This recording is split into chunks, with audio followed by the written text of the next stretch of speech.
Bigla akong nag-crave sa street foods kaya naman naisipan kong magluto nitong squid ball at pati na rin kikiam. Sa mga gusto din bumili, ayan yung pangalan ng nabili ko, Pinoy Best Choice Kikiam and Squid Ball. Nabili ko yan sa Pinas Supermarket sa May Bata.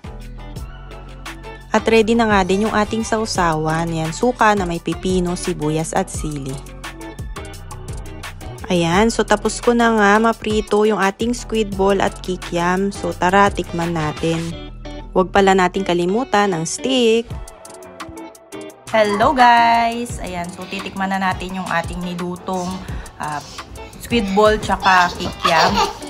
Ayan, may makulit sa likod. At yung isa naman dun, talon ng talon. Ayan, so tikman na natin yung ating perinito.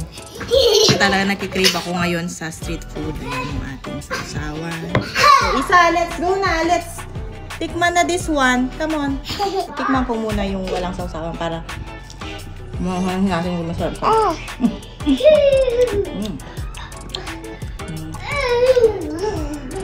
Tabang. Ito.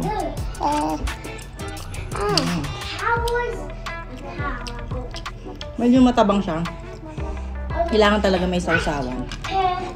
Kasi pag wala, matabang siya. Parang siyang arena. Although may lasa siya, pero very very light. Sausaw mo din sa vinegar siya. No, it's that I don't like.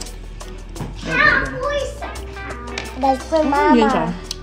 And that's for Mama. Mas okay to kaysa yung nabili ko dati ng squid ball na ang tigas. Yung pagkaprito mo after mga ilang minutes ang tigas na. Pero ito malambot siya. So okay pa rin. Kahit matabang. Bakit? I don't like steady and discutty. Pinamay ko na, di ba? Dito kapag makita ka dito.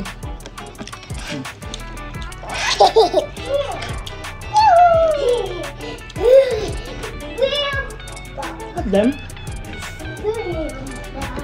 Kung may sausawan ko lang. Yung kasi yung nagpapaano sa lahat.